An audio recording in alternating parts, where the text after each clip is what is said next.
오늘 우리에게 주시는 하나님의 말씀은 고린도전서 15장 50절에서 58절까지의 말씀입니다. 네, 성도님들, 오늘 이 고린도전서의 말씀을 보시면은 오늘 본문은 이제 육체적 부활, 그러니까 그리스도의 육체적 부활이 무엇이냐라는 이야기를 계속함에 있어서 오늘 마지막 말씀이라고 할 수 있을 것 같습니다. 그러니까 15장의 마지막 말씀이죠. 좀 더 구체적으로 얘기한다면은 예수님의 이 부활을 한마디로 정의를 하는데 어떤 정의를 할 수 있을까라는 이야기가 이제 오늘 본문을 마지막으로 해서 마무리하게 되는 것입니다. 그렇다면 오늘 본문 바로 앞에까지 바울이 이야기하는 것은 아주 간단한 것이었는데요. 그게 뭐였냐면은 우리가 부활하게 될 때에 가장 알맞은 몸으로 부활을 한다라는 얘기를 했습니다. 그래서 15장 44절에 보시면은 신령한 몸으로 다시 살아난다 이렇게 말씀을 드렸습니다. 사실 성도님들 이 신령한 몸이라고 얘기를 했으니까 사실 말이 안 되는 거죠. 말이 사실은 안 되는 겁니다. 그 이유는 아주 간단합니다. 왜냐하면은 AD 1세기의 고린도 지역은 어떤 지역이냐 하면은 그야말로 헬라 철학이 팽배한 곳이었습니다. 그때 당시에 헬라 철학이라고 얘기를 한다면은 헬라 철학은 듀얼리즘이라고 해서 이원론을 가지고 있었어요. 그래서 영과 육이 철저하게 구분되어 있는, 그러니까 성스러운 것과 세속적인 것이 철저하게 구분되어 있는 이 사상이 바로 헬라 철학의 기본되는 사상인데, 여기서 말하는 영이라고 말하는 것은 아주 하위 계급에 있는 것이고 육이라고 말하는 세속적인 것은 밑에 있는 계급을 말하는 겁니다.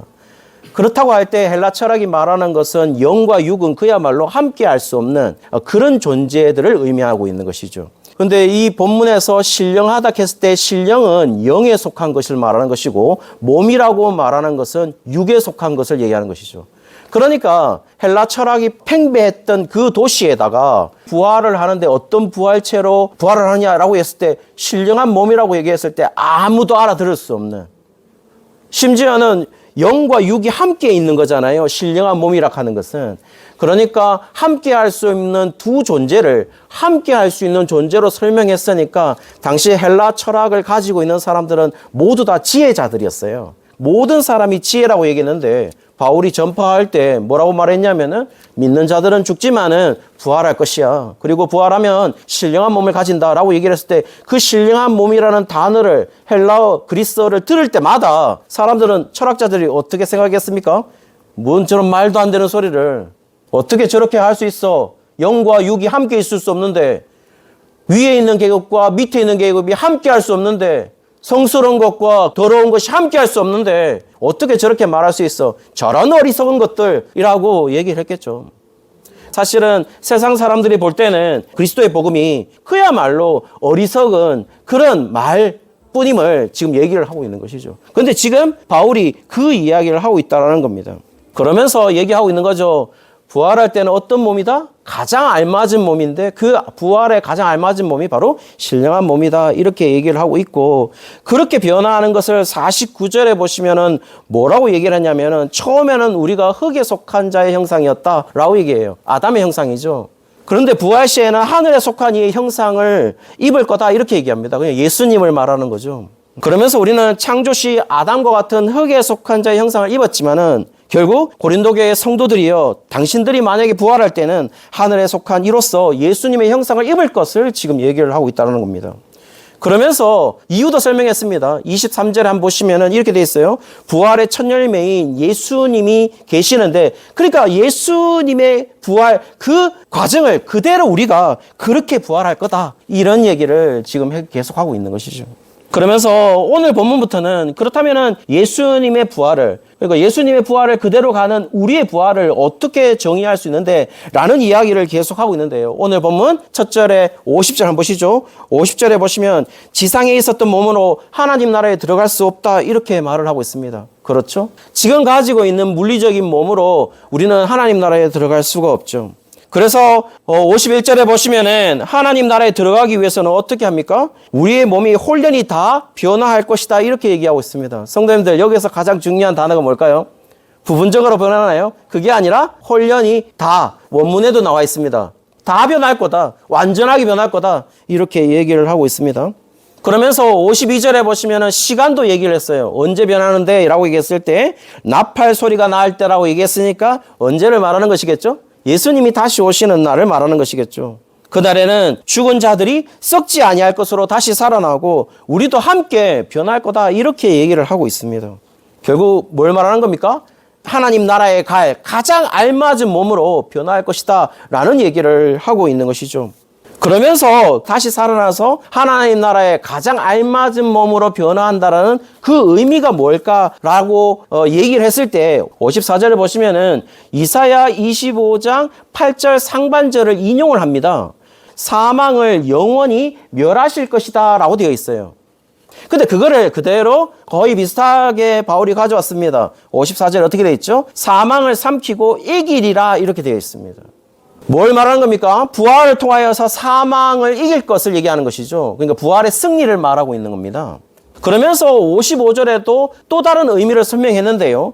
호세아 13장 14절 하반절을 인용을 합니다. 사망아 네 재앙이 어디 있느냐, 스오라 네 멸망이 어디 있느냐라고 되어 있어요. 그런데요, 바울은 어떻게 가져왔냐면은 사망아 너의 승리가 어디 있느냐, 사망아 네가 쏘는 것이 어디 있느냐라고 얘기를 하는 것이죠. 성도님들 조금 단어가 변했죠. 무슨 단어가 변했습니까? 바울은 네 재앙이라는 그 호세아의 말씀을 너의 승리라는 말로 바꿨어요. 그리고 네 멸망이라는 단어를 네가 쏘는 것을이라고 단어를 조금 변형을 시켰죠. 뭘 말하는 것일까요? 바울은 사망에게 얘기하는 거죠. 너의 승리가 어떻게 변할 거라고요? 재앙으로 변할 거라고. 그리고 너의 쏘는 것이 힘이 없어져서 멸망하게 될 거라고. 쏘는 것의 이미지는 뭡니까? 어쨌든 활을 쏘아서 전쟁하는 이미지잖아요. 어떻게 된다고요? 패배할 것이다. 이 얘기를 하고 있는 것이죠. 다시 말씀드리면 사망아 너는 뭘 해도 승리하지 못하고 패배할 것이다 라는 이야기를 하고 있습니다. 성도님들 이 뉘앙스 아실까요? 뉘앙스가 어떻게 들리십니까? 엄청난 조롱으로 들리지 않습니까? 그러니까 상대가 되지 않은 인간한테 얘기하는 겁니다. 딱 봐도 안 되는 인간한테 뭐 할 수 있는데 네가 상당히 바울이 완전히 그냥 깔아뭉개면서 얘기를 하고 있는 거죠. 완전한 조롱을 하고 있습니다, 바울이. 그런데 성도님들 한번 생각해 보시죠. 사망이 그래 만만합니까? 죽음 만만하지 않죠. 사망이라고 하는 것은, 죽음이라고 하는 것은 그 누구도 극복하지 못한 존재입니다. 그래서 이런 말이 있습니다. 모든 인생은 비극이라고. 죽음으로 끝나니까요. 인생에 있어서 극복할 수 없는 유일한 한 가지가 뭡니까? 죽음이라는 겁니다. 죽음이 강력하다는 것은 힘이 정말 있어서 강력한 게 아니라 한 번도 현세에서 죽음을 극복한 사례는 단 한 사례도 없습니다. 있습니까? 아직까지 없습니다. 물론 우리는 예수님을 믿고 있기 때문에 예수님이라는 단 한 사례를 가지고 있죠. 그렇지만 일반적으로 생각해 본다면 현세에서 죽음을 극복한 사례는 단 한 사례도 없습니다. 그만큼 죽음이 강력하다는 겁니다. 그런데 가만히 생각해 보면 아이러니하게도 있지 않습니까? 우리 삶에서 정말 강력하고 힘이 있는 것이 죽음인데 우리는 사실 죽음을 생각하지 않습니다. 한번 가만히 생각해 보십시오. 성도님들, 우리는 죽음을 생각하지 않습니다. 우리가 사는 날 동안. 그러니까 심각하게 부활도 생각하지 않습니다. 우리는. 젊으면 젊을수록 더 그렇습니다. 그러니 우리는 지금 죽음을 생각하지 않기 때문에 부활도 지금 우리에게는 아직 와닿지 않는. 오늘 바울은 신기하게도 부활을 정의를 했습니다. 부활을 어떻게 정의했냐? 반드시 죽음과 연관해서 모든 부활을 정의하고 있습니다. 그러면서 부활에 대해서 57절에 보시면 뭐라고 정의했냐면 우리의 승리다 이렇게 정의를 했습니다. 어떻게 정의했죠? 주 예수 그리스도로 말미암아 하나님이 우리에게 주시는 승리가 바로 부활이다 이렇게 얘기를 했어요. 그 말은 뭘 말하는 겁니까? 승리라는 이 말 속에 뭐가 있죠? 승리라는 것은 패배한 대상이 있다는 거잖아요. 우리가 무엇에게 승리한 거잖아요. 그 무엇이 뭐라고요? 죽음이다 이렇게 얘기를 하고 있는 것이죠.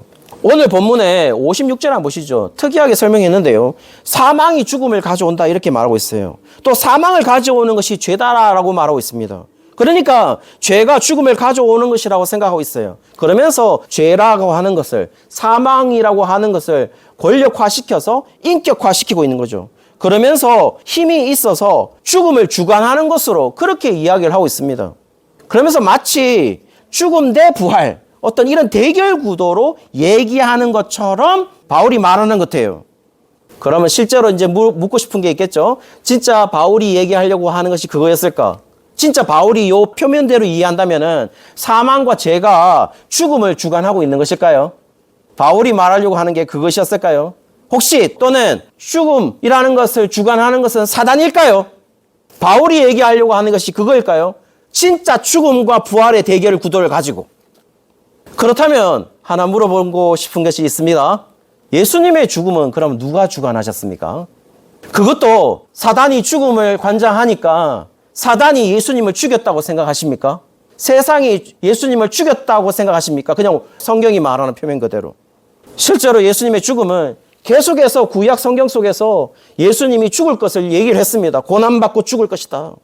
그렇다면은 저는 예수님의 죽음을 사단이 죽음을 관장하니까 사단이 죽인 게 아니라 또는 죄와 사망이 죽인 게 아니라 또는 세상이 죽인 게 아니라 하나님의 그 끝없는 사랑의 계획대로 하나님의 의지를 담았기 때문에 예수님이 돌아가신 것이지, 만약에 하나님의 의지가 개입하지 않았다면 예수님의 죽음은 분명히 존재하지 않는 것이죠. 더 정확하게 말한다면 예수님의 죽음이 아무런 의미가 없겠죠. 그래서 예수님의 죽음을 기적이라고 말하는 겁니다. 일반 사람의 죽음과 다른 이유가 뭐겠습니까? 그렇다면 또 묻고 싶습니다. 모든 인생은 죽음으로 끝납니다. 그 인생의 죽음을 누가 주관하신다고 생각하십니까? 사망일까요? 아니면 죄가 그렇게 주관하고 있을까요? 아니면 사단이 그 죽음을 주관하고 있을까요? 성도님들, 저는 이렇게 다시 묻고 싶습니다. 여호와께서 이런 것까지 주관한다고 생각하지는 않으십니까? 그런 확신이 있어야지만 죽음을 극복하는 다시 사는 역사도 하나님께 달려있다고 우리가 말할 수 있지 않겠습니까? 죽음을 주관하는 여호와께서 생명도 주관하신다고 그렇게 말하는 것이 올바른 신앙 아닐까요? 저는 오늘 바울이 인생의 죽음과 부활은 철저하게 연관이 되어 있어서 죽음을 확신하지 않는 사람은 부활도 확신할 수 없다라는 이야기를 하면서 죽음과 부활의 확신을 가지지 못한 사람은 결국 어떤 삶을 살고 죽음과 부활을 확신하는 사람은 지금 현재 어떤 삶을 사는지를 바울이 얘기를 하고 있는데요. 58절 한번 보시죠. 바울이 얘기하고 있습니다. 견실하며 흔들리지 말며 항상 주의 일에 더욱 힘쓰는 자가 되라, 이렇게 말하고 있습니다. 성도님들, 이상하지 않나요? 지금 무슨 얘기를 했습니까? 우리는 지금 죽음과 부활 얘기를 하고 있습니다. 죽음과 부활은 언제쯤 발생하는 건데요? 인생 이후에 발생하는 거잖아요. 그런데 바울이 지금 인생 이후에 죽고 난 다음에 견실하며 흔들리지 말며 항상 주의 일에 더욱 힘쓰는 자가 되라고 말하고 있나요? 아무 의미가 없는 거죠, 죽음 이후인데. 그런데 뭐라고 말하고 있습니까? 오히려 부활과 죽음을 얘기하면서 지금 현재 너희가 어떤 삶을 살아야 되는지를 고민하고 있지 않습니까? 이 말은 결국 바울이 얘기하고 싶은 거는 뭡니까? 인생 이후에 대한 나의 확신이, 더 정확하게 말씀드린다면 죽음과 부활이라는 나의 확신이 현재 인생의 삶을 결정한다라는 얘기를 지금 바울이 이야기하고 있는 것이죠. 인생 이후에 죽음과 부활을 확신하는 자는 지금의 수고가 주 안에서 헛되지 않다, 이렇게 얘기를 하고 있다라는 것입니다. 그러므로 인생 이후에 대한 나의 확신이 얼마나 중요한지를 바울이 현재의 삶을 얘기하면서 얘기하고 있는 것이겠죠. 사랑하는 성도님들, 여러분들은 옆에 사랑하는 가족들과 죽음에 대해서 소통하신 적이 있습니까? 정말 죽음은 흔한 것이고 반드시 존재하는 것이잖아요. 그리고 실제로 노력하지 않아도 소유할 수 있는 것이 바로 뭡니까? 죽음입니다. 그런데 이렇게 흔한 건데, 이렇게 일반적인 건데, 누구나 가질 수 있는 건데 아무도 이 죽음에 대해서 소통하지 않는다는 것입니다. 한 가지 이유 때문입니다. 죽음은 흔하고 누구나 노력하지 않아도 가질 수 있는 것이지만 아직 내가 경험하지 않았기 때문인 것이죠. 내가 경험하지 못한 것은 소통이 불가능합니다. 조언할 수가 없는 거죠. 적어도 이렇게 말할 수는 있어야 되는데, 야, 내가 해봤는데 그렇게 하는 건 아니더라 라고 조언할 수 있어야 되는데, 이렇게 조언할 수 없잖아요. 내가 죽어봤는데 죽음이 그렇더라, 이렇게 말할 수 있는 자는 단 한 명도 없습니다. 그래서 우리는 모두가 시한부 인생을 산다고 생각하지 않습니다. 그렇지 않습니까? 그런데요, 성도님들, 가만히 생각해 보면 우리는 모두 다 시한부 인생을 살아가고 있지 않습니까? 단지 그 기간이 어느 정도인지를 알지 못해서 그렇지 모두 다 시한부 인생을 살아가고 있습니다. 자, 그렇다면요, 오늘 바울이 왜 고린도 교인들에게 이 얘기를 하고 있을까요? 바울의 이야기를 고린도 교회 성도들이 어떻게 받아들였을까요? 그리고 이런 이야기가 나중에 그들에게 어떤 의미로 다가왔을까요? 성도들은 한 10년 후로 갈까 하는데요. 지금 고린도 전서의 기록 시기보다 10년 후에 어떤 일이 벌어지냐면은 이런 일이 벌어집니다. 로마 대화제가 일어납니다. 로마 대화제가 AD 64년 7월 18일 날 로마 대화제가 일어납니다. 그런데요, 고린도전서의 기록 시기가 어느 정도냐면 55년, 54년, 56년 이 시기거든요. 그러니까 약 10년 후죠. 그리고 나서 네로가 이 로마 대화제 사건의 방화범을 누구에게 뒤집어 씌우냐면 유대 그리스도인들에게 씌웁니다. 그냥 그리스도인들에게 뒤집어 씌우는 거죠. 어떻게 되었을까요? 그리스도인들은 화형당합니다. 똑같이 화형에 처하게 되죠. 그리고 짐승에 의해 찢겨집니다. 죽음을 맞게 되는 것이죠. 순교당하게 됩니다. 그들이 받아들인 것은 무엇이었을까요? 이렇게 순교당하고 있는 그리스도인들이 받아들인 것은요, 죽음이었습니다. 그리고 그들은 그렇게 생각했습니다. 죽음을 이긴 예수님처럼 자신들이 신령한 몸으로 반드시 부활할 것이라는 사실을 믿었겠죠. 그리고 이렇게 생각했겠죠. 자신이 타고 있는 이 몸, 화형에 처해지고 있는 이 몸은, 그리고 짐승에 찢겨진 이 몸은 원래 썩어질 것이었다고. 그래서 내가 이 몸은 버릴 수 있다고 생각했겠죠. 그리고 죽음을 받아들이게 됩니다. 아마 이들은 박해를 당한 동안 자신의 죽음을 매일매일 떠올렸을 것입니다. 아까 우리는 죽음에 대해서 단 한 번도 내 옆에 사람과 소통한 적이 없겠지만은 이분들은 지금 매일매일 자신의 죽음을 소통을 했을 겁니다. 이야기했다는 겁니다. 그리고 오늘 지금 이 고린도전서를 얘기를 하면서 성도님들, 매일 묵상 속에서 고린도 교회가 어땠나요? 그야말로 문제투성이죠. 은사 문제로 내가 우위에 있고 내가 밑에 있고, 네 믿음이 좋니? 나는 믿음이 약하니?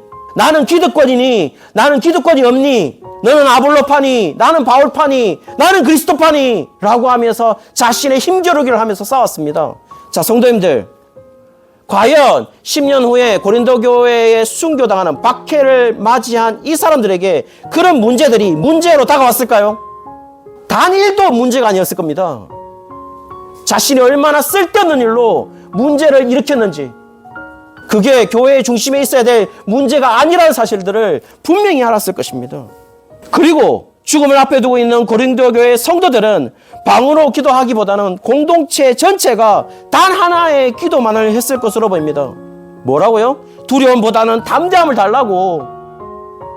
그리고 기쁨으로 다시 부활할 수 있도록 하나님 힘을 주옵소서, 용기를 주옵소서. 특이한 걸 뭔지 아십니까? 사도행전 4장 29절 한번 보시죠. 약 30년 전에 초대교회가 핍박을 받을 때 이렇게 기도를 했습니다. 주여, 이제도 그들의 위협함을 굽어 보시옵고 또 종들로 하여금 담대히 하나님 말씀을 전하게 하여 주시오며 라고 기도하고 있어요. 저는 이렇게 기도 안 했을 것 같아요. 저는 이렇게 기도했을 것 같아요. 주여, 이제도 그들의 위협함을 굽어 보십시오. 그들이 우리를 괴롭히는 것을, 그들의 핍박을 굽어 보십시오. 그러면 저의 기도는 어떻게 했을 것 같습니까? 없애주세요. 저들의 핍박, 저들의 박해 없애주세요. 하나님, 너무 괴롭습니다. 너무 힘들어요. 그런데 그 기도는 단 한마디도 없고 뭐라고 기도했습니까? 그들의 위협함을 굽어보시옵고 종들로 하여금 담대히 하나님 말씀을 전하게 해주십시오. 이 기도를 했다라는 겁니다. 박해를 없애주십시오.